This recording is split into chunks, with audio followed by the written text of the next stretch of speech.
What to do on a cold, miserable, rainy day but sit in your bedroom and read a nice book about zombies and death.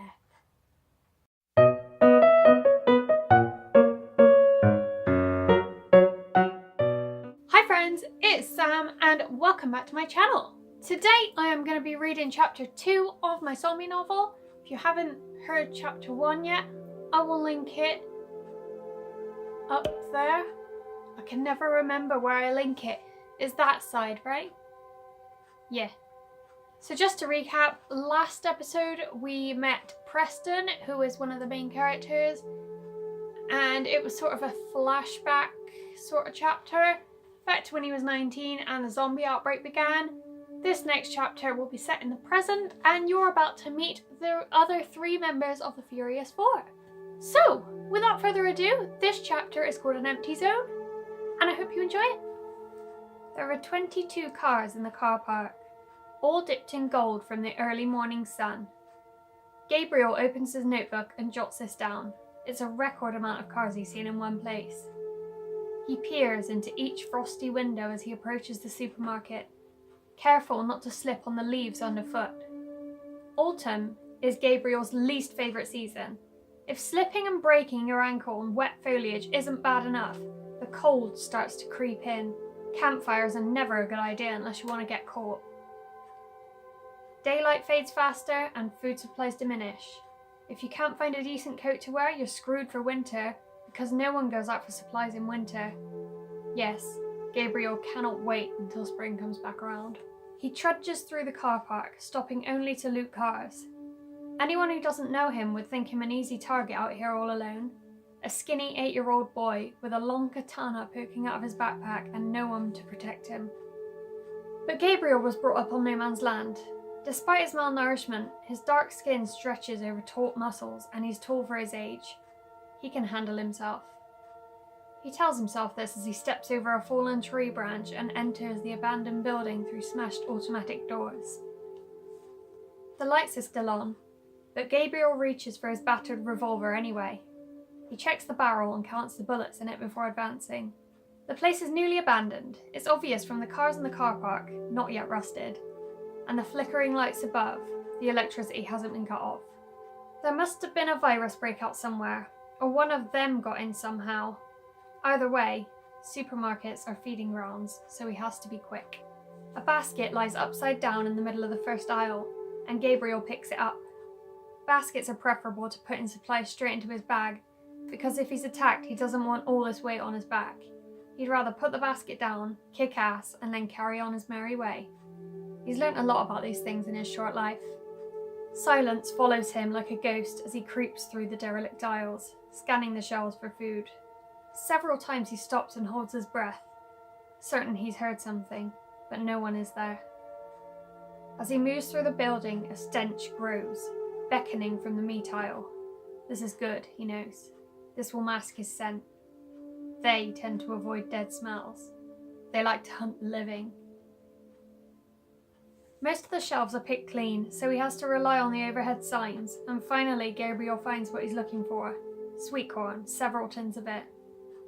As quietly as he can in his excitement, Gabriel sets his gun down on the shelf and slides every last tin into his basket. Then he grabs some peas and carrots too, because he knows Kerry isn't all that keen on sweet corn. I should have got a trolley, he laments to himself as he grabs his gun and heaves the basket back up off the floor. A collapsed shelf forces Gabriel towards the meat aisle. The stench only gets worse as he holds the basket past the butcher's counter, turning his face away from blackened, fly-ridden steaks, and, distracted, he almost trips over a human corpse. Swearing, he stumbles backwards and wills the basket not to fall from his grasp. Mercifully, he keeps hold of it. Trying his best not to breathe, he steps over the body and hurries on, aware there's not much time left before someone arrives. 5 minutes later, Gabriel has filled his basket with plasters, bandages, painkillers, batteries and cat food, and he's ready to go. Only, he's found himself in the toy aisle, and he's fascinated. Not by the toys themselves, of course. He's far too mature to be playing with toys. He's fascinated because these toys are relics from the old world. because if he'd been born 16 years ago instead of 8, he'd have had some sort of a childhood. He doesn't mourn his childhood, of course, but it's an interesting thought. He puts the basket down and fingers a toy gun, chuckling. It looks absolutely nothing like the real gun in his other hand. The bullets attached to the packaging seem to be made of foam, and the gun itself is bright yellow. It looks ridiculous. Absent-mindedly plucking a long slip of plastic from its seam, Gabriel imagines himself running around with one of these things shooting at nothing. He knows in the old world it will be the norm, but here in his world, he knows he would rather stick his nose in a book than fight with guns. Chuckling, Gabriel presses lightly on the trigger, and before he can even comprehend his mistake, the gun lights up red and makes several loud, rather stupid pew-pew noises, and he drops the toy in alarm. "Shit," he mutters, not for the first time testing out the word and wondering if swearing suits him. He repeats the word, quieter, and listens. For a moment he hears nothing. He only smells the rotten meat, and he only sees empty aisles, and only the sound of that monstrous toy gun echoes in his ears. His gaze flickers to the revolver in his hand, checking it's cocked, and then he hears it. Shuffling sounds from one end of the aisle, subtle but unmistakable. Picking up the basket, Gabriel slowly backs away from the sound, but he barely makes it 2 steps before a grunt sounds behind him. Dropping the basket with a clatter, he whirls around and aims his gun. A woman, possibly in her 30s, limps towards him, her shadow blinking on and off in the flickering light. Glances behind him in despair as for 2 more. A man and another woman have entered the aisle from the opposite end. They haven't been this way long, he realises as they draw near. They still have patches of hair clinging onto their heads, and blood drips from fresh wounds on their fingers. Slowly, Gabriel backs into a shelf and unsheaths his katana, glancing in turn at each of them. They approach him uncertainly, sniffing the air like feral dogs. Gabriel points his gun at the lone woman and the sword at the other 2. He can take 3 of them, he is sure. They may be fully grown, but they are dead, and he is quick. As if reading his mind, the woman suddenly shrieks and lunges, enticing the others to attack too. Praying that no more are lurking, Gabriel fires the gun once before rolling away. The woman crumples, a bullet hole positioned neatly between her eyes, and the couple behind him almost crash into the shelf he'd just been leaning against. He points his weapons at them threateningly as they right themselves, but it's as if they don't see him. All they see is meat. "Ladies first," grunts Gabriel, and again he fires another perfect shot. Before he can turn his attention to the man, however, he's thrown forward, tackled from behind. His gun skitters away, spinning under a shelf, but he just about keeps his grip on the sword. He struggles under the weight of a body, vaguely aware of moans and screams all around him, and his attacker thrashes above him, fighting to grab any piece of Gabriel it can. Gabriel lets out a frustrated scream and swings the sword blindly behind him. By some miracle, it lodges itself into something, and cold, sticky blood gushes over him. Having taken the creature by surprise, Gabriel manages to roll, forcing it off him, and leaps to his feet. By now he's surrounded, 20 or 30 of them staring hungrily and soullessly at him. He can't see his gun. He swears again, yelling it this time. "Who?" he says weakly, already sensing his defeat, "wants to get stabbed next?" In response, the aisle fills with grunts and growls, and like a tsunami they throw themselves at him. Gabriel rolls, bringing up his sword to slice open a stomach before expertly swinging it around for a seamless beheading. Barely keeping them at bay, he knows he needs his gun, but he isn't sure where he dropped it. He slashes and dodges, going almost a full 10 seconds before scabby, bleeding hands grab at his rucksack, hauling him back. Swinging his blade hopelessly, Gabriel screams. His sword disappears, either wrenched away or lodged in a skull he doesn't know. All he knows is he's about to die, slowly and painfully. Tears spring to his eyes as he kicks and struggles, and then he is forced to the floor, 1,000 open mouths gaping at him. Bang! The dead whirl around as one, startled by the noise as several bangs follow it. Taking advantage of their surprise, Gabriel scrambles to his feet and leaps onto the nearest back, tugging hard on the creature's throat and waiting for the unmistakable crack of bones. Meanwhile, bodies fall around him and gunshots continue to sound. The neck breaks, and Gabriel tumbles to the floor with the body, landing mercifully right next to his gun. Relieved beyond belief, Gabriel laughs triumphantly and seizes it. He catches a glimpse of his rescuer as he leaps to his feet. The man is tall and well built, and he's fighting like a monster. Preston. "Good morning," Gabriel yells over the carnage, grinning as he fells one after another. Kicking a body away from him, Preston glances over and aims his gun Gabriel's way. Gabriel doesn't flinch as the gun fires and someone crumples behind him. The supermarket falls quiet. Bodies litter the floor like autumn leaves. Only when they lower their weapons does Gabriel take stock. He's soaked with blood, and his knee throbs from where he was thrown to the floor. Preston, as usual, hardly has any blood on him, and is undoubtedly unscathed. Gabriel watches him as he pockets his gleaming gold pistols and retrieves the katana. Gabriel is breathing heavily. Preston isn't.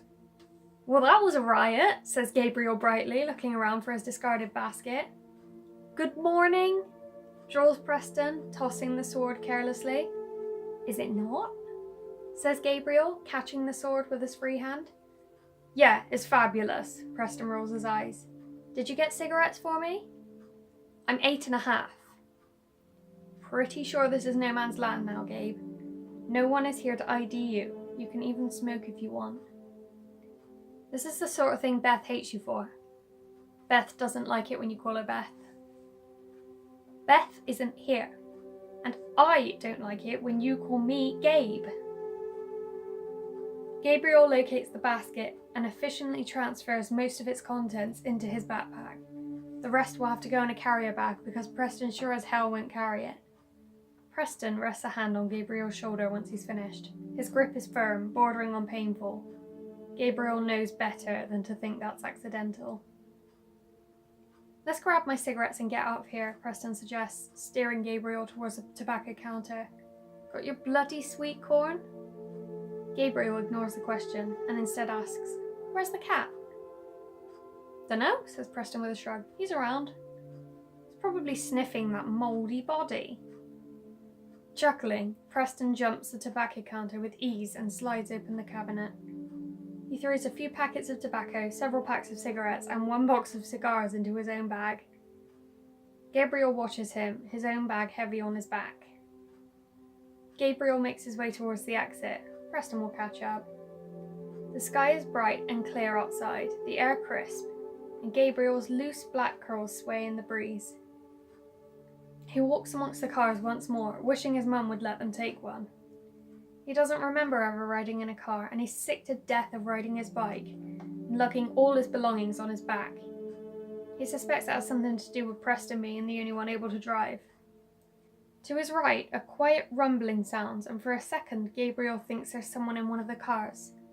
But then he turns, and it's just a skinny ginger cat, lounging on a red car bonnet and purring. Half of the cat's right ear is missing, and he's bald in places. His piercing green eyes meet Gabriel's, and he meows. "Where have you been?" says Gabriel softly, knowing better than to reach out and touch the temperamental thing. "Aren't there any mice around here?" "Not to worry, we've got some Felix for you." "Good job," says an irritating voice behind him, "'cause I didn't even think about getting cat food." "That's because you only think about yourself and your stupid cigarettes." Gabriel sets off again, not waiting for Preston to pick up his cat and follow after him. The smell of smoke fills his nostrils, so he breathes through his mouth instead. Grudgingly, Gabriel supposes Preston isn't bad looking. In fact, he's the opposite, with a lean, muscular body and dark blue eyes. His thick black hair, greying in places despite his young age, is a stark contrast to his pale skin, which is scarred badly in multiple places. His teeth are straight and white in spite of the chain smoking. A thick scar parts his left eyebrow. According to Beth, scars are sexy. Gabriel thinks they make Preston look like a tiger. The hotel isn't very far from the supermarket. It takes them 6 minutes to walk there, and when they arrive, nothing seems to have changed. Preston talks absent-mindedly to his ugly little cat as they make their way across the lobby, and Gabriel presses the button for the lift. It was a nice hotel not too many days ago. Now, the glass chandelier is shattered on the floor of the lobby. Furniture is upended and a small palm tree lies defeated in a corner, its soul spilling onto the polished marble floor. The tills on the counter are open and empty. Even the fire alarms don't bother to sound when Preston breathes out smoke. The place is depressed and empty. What are the bets that Beth is awake and waiting to rip you a new one? Preston muses, a lazy smirk on his face. It takes Gabriel a beat to realise he's not talking to the cat. Shut up, snaps Gabriel as the lifts open with a ping. I love a good argument in the morning, says Preston, following Gabriel into the lift. Gabriel presses the penthouse button and they ride the lift in silence. The cat's tail swings like a pendulum. They reach the top, and the lift barely has time to ping again when Gabriel is grabbed by his hoodie and hauled off his feet, his face level with that of a murderous black woman with square blue glasses and no hair. He does his best not to flinch as she holds him in the air. "Hello, Mum," he says brightly. "He called you Beth," Preston sings as he saunters past them and towards their suite, tossing his smoked cigarette into a nearby plant. "Drop dead, Preston," Gabriel calls after him. Beth releases Gabriel and he drops roughly to the ground, the tins in his bag clanking in protest. He lands on a plush cream carpet in the hotel corridor. He offers her a sheepish smile that she does not return. "So I went shopping," he begins. "If you ever presume to go off on your own again," roars Beth, her eyes wide with fury, "I will amputate your feet, young man. Do you hear me?" "I got us loads of tins." "You are 8 years old, Gabriel Singer. You have no idea how lucky you are that I let you carry guns and swords." "It's technically gun and sword." "I will take them away from you, Gabe. Do you hear me?" "Okay," says Gabriel, his hands up in surrender. He glimpses Preston laughing silently from the suite behind Beth and glowers. "I'm sorry, okay? I thought I'd save us some time and stock up on some Gabriel! Stuff, he corrects himself. "I stocked up on some stuff. I was gonna come straight back. Look, this place has only just been abandoned. I thought it would be okay." "You thought?" "I mean, it was okay. He was almost killed." Preston supplies helpfully, a wicked grin on his face. "There were loads of them, and he'd be dead if I didn't follow him." In the moment it takes Beth to glance from Gabriel to Preston and then back to Gabriel, her rage seems to have intensified. Gabriel winces away from her glare as if it physically burns him, and he makes a mental note to slap Preston silly when this is blown over. "Mum," he says feebly. "Give them to me," says Beth, venom biting every syllable. "Mum!" "I'm going to count to 3. "I'm not giving you my 1. "Mum, no. 2. "Go on, Gabe," sings Preston gleefully. "Give Mummy your ickle weapons." "That's it!" In a flash, Gabriel's backpack is on the floor, his sword in his hand, and he's charging at Preston before Beth can complete the countdown. Ecstatic, Preston drops the cat, dodges a swipe of the blade, and dances out of the way. Unperturbed, the cat flounces away with its patchy tail held high. Beth watches, her eyes narrowed and her thick dark lips set in a line as thin as they can go, as Gabriel slashes and jabs with the sword, each movement just a little too slow. Preston is like a dancer, moving fluidly out of the way of the sword, and laughing while he dodges. They back up almost the full length of the corridor before Preston sweeps an effortless foot under Gabriel and brings him down. Lazily, Preston rests a knee on Gabriel's chest and plucks the sword from his grasp. Gabriel scowls and turns his head away from the smell of smoky breath. "That was crap, mate," Preston sighs. "And here I was, thinking I'd taught you well." Struggling under the weight, Gabriel lets out a frustrated yell and swipes at Preston's face with his nails. As expected, Preston avoids the blow with ease, and while he's distracted, Gabriel pulls one of his precious twins from its holster, jamming it under Preston's chin. Says Preston, the smile never wavering. "Perhaps I did teach you well." "Get off me," snarls Gabriel through gritted teeth. Preston leans into the gun, daring Gabriel with his eyes as his weight intensifies on the kid's chest. but Beth has seen enough. With one fell swoop, she has confiscated the gun and shoved Preston off her son, murder in her eyes. "You," she snaps, pointing the gun at Gabriel. "Get into that hotel room right now and get in the shower. Leave the weapons and the bag. And you," she whirls to face Preston, "can help Kerry pack. I don't want a word out of either of you, or you'll wish you'll never been born." "Bit late for that," says Preston, and a bullet shoots screaming past his ear, embedding itself in the wall. He laughs. "All right, Pissy, we're shutting up." Laughing manically, Preston relieves Beth of his gun and leads the way into the hotel room. Kerry is already packing, her slight body wrapped in a fluffy white towel, her long red hair dripping onto the carpet. Preston lets out a low whistle and Gabriel punches him in the arm. "Gabriel, get in the shower," says Kerry without looking up from her backpack. "You're not the boss of me," Gabriel retorts, but he stomps into the bathroom anyway. He can't remember the last time he had an actual shower in a real bathroom. Cold baths are the norm in the sanctuary. The bathroom is all white and silver and clean. The shower is a wide cylinder made of shiny glass and metal. An impressive shower head dangles from the ceiling.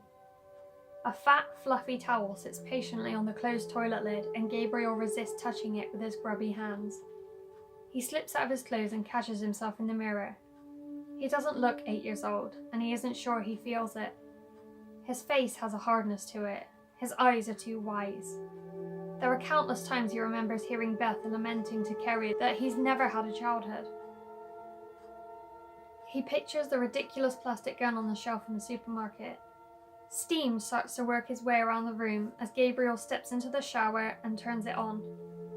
He feels his muscles relax under the pressure of the warm, hot water, enjoying the almost pain of it scalding his skin.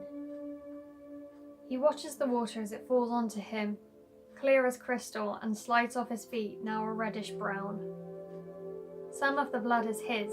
He hadn't known it before, but he must have cut his head on something earlier, because when the steam hits the gash, it stings dully. Kerry has already used half of the hotel shampoo and body wash supply, and Gabriel uses the rest, hoping that Preston won't be smart enough to replace it when he gets in the shower. Once the water running off him is clear, Gabriel switches off the shower and checks himself over. He has a large black bruise on his knee, but other than that he is fine. He wraps himself in the towel and leaves the bathroom. Fat and full, 4 backpacks lean packed and ready against the wall by the door, and Gabriel is pleased to see his sword leaning against his. Kerry and Beth sit on a bed each, not talking to each other. Beth cleans her glasses lenses, and Kerry braids her hair. Ratbag snoozes happily on the end of Kerry's bed. Preston is not there. "So," says Gabriel, helping himself to the clean outfit his mother has laid out for him on the ornate cream sofa. Black jeans, a black t-shirt, and a grey hoodie. "What's the plan?" Beth looks up, and her gaze flickers to the ugly bruise on his knee before he pulls the jeans up over it. Gabriel can't tell what emotion touches her face, and it seems to be a mix of sadness, anger, and perhaps a hint of smugness. He imagines she's thinking something along the lines of, "Serves you right, but I do hope you're okay." "We're going home," she says. "What, already?" Gabriel glances at Kerry, who's frowning slightly. "It's obviously not safe here," says Beth. "Has Preston agreed to this?" "Preston is showering in another room, and he doesn't have to agree to it. I am your mother, and I am taking you home." "We just got here last night," says Gabriel incredulously. "And you almost got yourself killed already," snaps Beth. "We're scavengers," he pushes. "We're here to scavenge. How often do we come across an opportunity like this, Mum?" "Preston is capable enough, I'm sure." "Preston," snaps Gabriel, "the guy you only keep around because he's vicious and ruthless and he can protect us.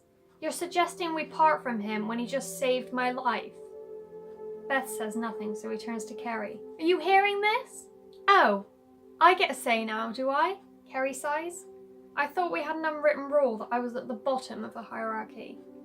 "True," admits Gabriel, allowing himself a small grin. "But I'm pretty sure that that unwritten rule also states that Preston is in charge." As if on cue, Preston returns to the room, his salt and pepper hair wet and dripping. A towel hangs over his bare shoulder, and Gabriel catches his mother glancing up at the glorious contours and scars that make up Preston's bare torso. Gabriel resists the urge to retch. So, he says casually, what's the plan? Today, replies Preston, taking the towel off his shoulder and flinging it at a scowling Beth. I thought we might go shopping. Gabriel grins. So there we go. It has gotten darker and darker as I've read this chapter. It is only 1 o'clock in the afternoon, but that rain is going wild out there. But even so, we've enjoyed a little chapter of my zombie story. We've met the entire Furious Four, and I hope you like them so far. I hope you're enjoying the story so far too. I have been writing up the ending so that I can read the entire story on here.